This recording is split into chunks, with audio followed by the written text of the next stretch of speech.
a 56-month education that would help turn from street thug into world champion. I wasn't even champion. The next.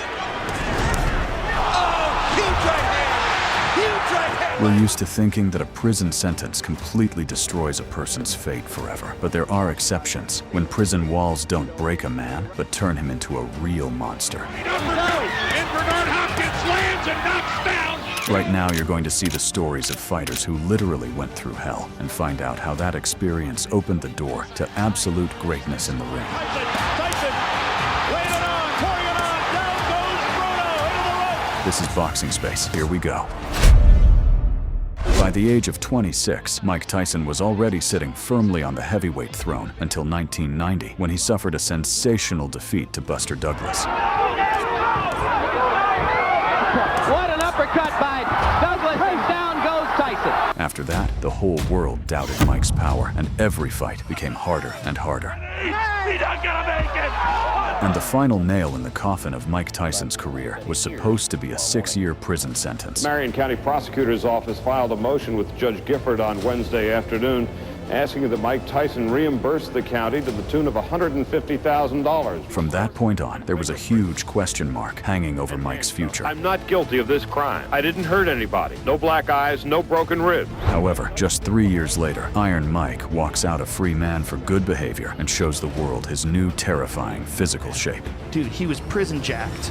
That was like maybe the scariest Tyson ever. Like they finally released him, and all he'd been doing in jail is because I don't think he could box in jail. So I think he was just lifting weights. The man who volunteered to check whether Tyson had lost his edge after prison was Peter McNeely. The Irish knockout artist openly declared that Mike would be easy prey for him.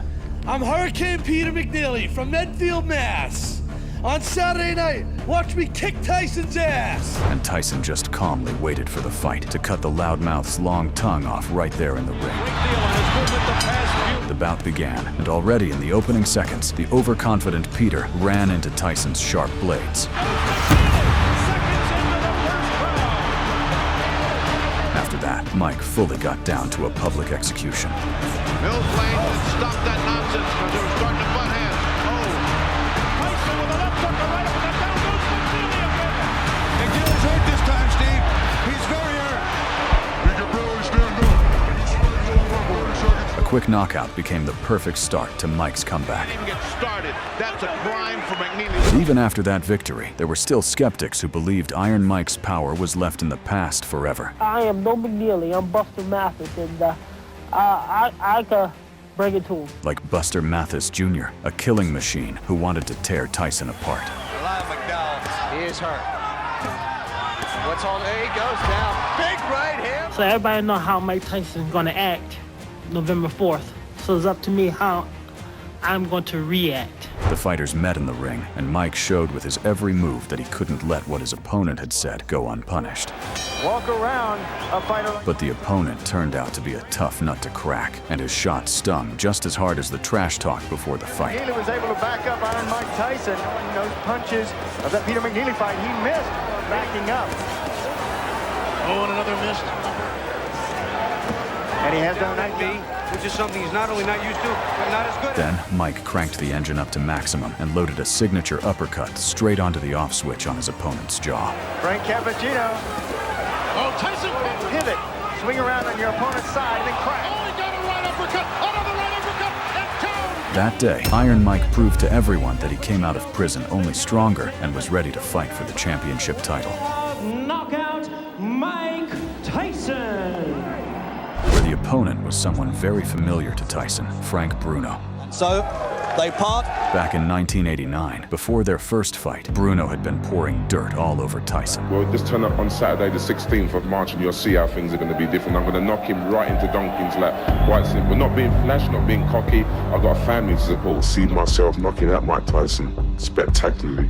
Knocking him out. And despite the loss, Frank proved those weren't just words, as he made Iron Mike's fans hold their breath in terror for the very first time. He knows he's in with a both. Tyson gets nailed with a left hook. Tyson looks one. And in 1996, the world saw the second chapter of their rivalry, with the WBC belt on the line. 27 pounds heavier, almost 4 inches. The bell rang, and Mike, like in his best years, charged forward like a hawk. Tell you what, if I was built like Frank Bruno, I wouldn't be afraid of anybody. If Bruno managed to fight with the old Tyson on equal terms, this Mike, who had been through prison, became an impassable barrier for him. Really, you can't fix a chin that was never great to begin with. A left hook by Tyson, but Bruno comes forward. In the second round, the fight had already turned into a merciless beating, where Mike was beating Bruno like a dog. Hook by Mike Tyson, flush on the face of Frank Bruno. Another left, and a combination by Tyson, and Bruno holds on. Then, in the third round, Mike tore him to pieces. Here's a combination uppercut by Tyson. Tyson, laying it on, pouring it on. Down goes Bruno into the rope. And it is all over. It is all over here in round 3. Mike Tyson is champion again. Coming back after prison and winning the title, Mike showed the whole world not only his physical strength, but an incredible mental toughness. And hearing it from the fans. But Tyson wasn't the only example of a fighter's rise after prison. I see. Bernard Hopkins is a boxing legend who spent his childhood in a real ghetto. Hopkins' childhood was suffused with an aura of hopelessness, and at an early age, he turned to the life of crime. I chose to be the wolf. And at just 17, he was sentenced to 18 years in prison. And you said you spent many nights in there crying. What were you crying about? You might not never get out of there. Finding himself behind bars, he didn't give up and found his salvation in boxing. About it, that they gonna be here, you know, and around their peers. Dedicating himself to training, he became a real boxer within the prison walls and managed to win more than 90 fights over 5 years. I ain't telling everybody to go out, and if you have problems, bust a window, rob somebody, shoot somebody, stab somebody, kill somebody, and you'll go to jail and you'll come home a better person. But I'm saying something came in my growth from growing up, brought me this way. That was the way of me changing my life. But for good behavior and an incredible boxing talent, Hopkins walked out in just 5 years as a completely different man. I wasn't even champion. The next. That same year, Bernard stepped into his first professional bout against Clinton Mitchell, but beating a professional turned out to be harder than beating a fellow inmate. A year and a half of brutal training after that first setback brought him a crazy streak of 22 wins and the fearsome name, the Executioner. And that goes a whole minute. And Rudy Battle is trying to stop things. And he fought for the IBF title against Roy Jones himself. Roy Jones Jr. Having suffered a painful defeat at the start, Hopkins didn't break. The setback only hardened him, and he pushed straight forward, sweeping through one opponent after another. He had Hopkins right back on him, and Hopkins looking to end it here on the 11th. And in 2001 came the fight against Felix Trinidad, with the WBC, IBF, and WBA middleweight belts all on the line. Hopkins! Felix had a terrifying record of 40-0 and numerous title defenses behind him. And next to him, 37-year-old Hopkins looked like a harmless rookie. Down goes Waters. The left hook. Sometimes it means real fireworks. However, the bout began, and Bernard started disproving the predictions, giving Trinidad a whole load of problems right from the start. Right hand by Hopkins. Biggest blow of the fight. Trinidad momentarily. Trinidad pushed forward, but Hopkins skillfully slipped and caught him with hard counters time and again. They fight after the bell, and Hopkins dishes. And when the fight passed the halfway mark, the fearsome Trinidad's tank was completely empty. Judges, one from the United States. From there, the final rounds went entirely under Hopkins' command. Like an executioner, he carried out an elegant execution in the last round. Oh, huge right hand. Huge right hand goes Trinidad. I'm not sure Tito can get up. He's got the desire. He's never been knocked out. This fight is over.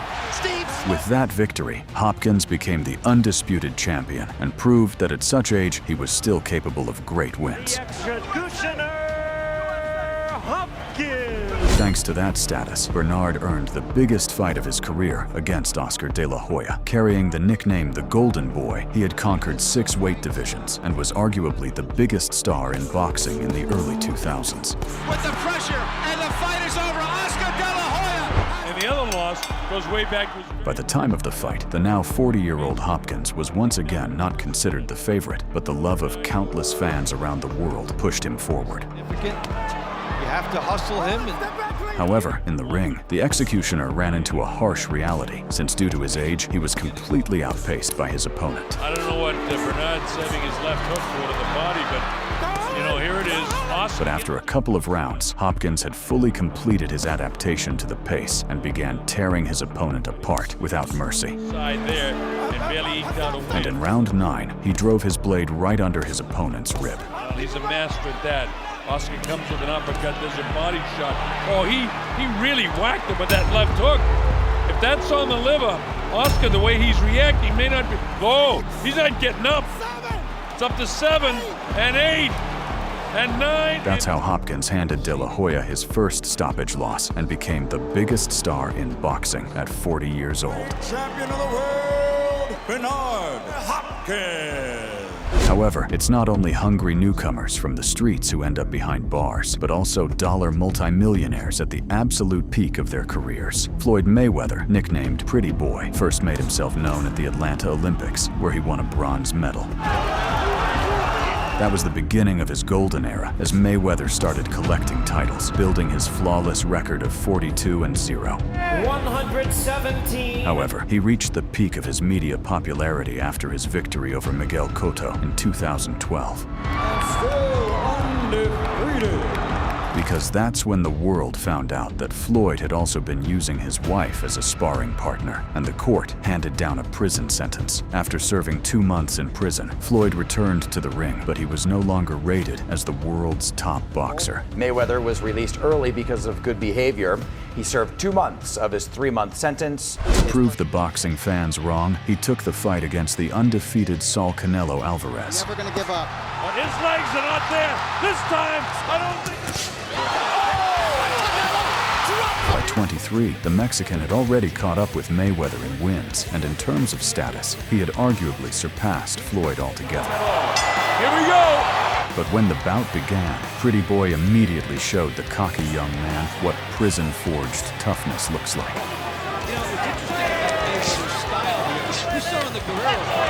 In response, Canelo decided to speed up the pace, trying to take his opponent down with quantity of punches rather than quality. No, I was on break. Understand? But Floyd was already riding such a wave that he had the power to turn the hottest young prospect into a punching bag. And in the time that remained, Floyd completely took the Mexican's soul and delivered a humiliating annihilation inside the ring.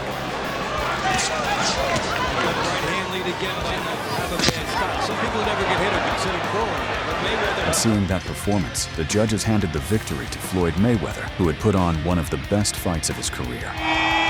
Mayweather! Thus, Floyd proved that even prison bars are powerless to destroy his incredible talent. But I want to come in and thank everybody, because without Showtime and CBS and my whole staff, all this wouldn't be possible. In this video, we took you deep into the stories of fighters who went through prison. Pivot, swing around on your opponent's side, and then crack. Oh, he got a right uppercut, another right uppercut, and count! Share your thoughts on the best transformation after prison in the comments. Oh, huge right hand! Huge right hand! Like this video and subscribe to the channel.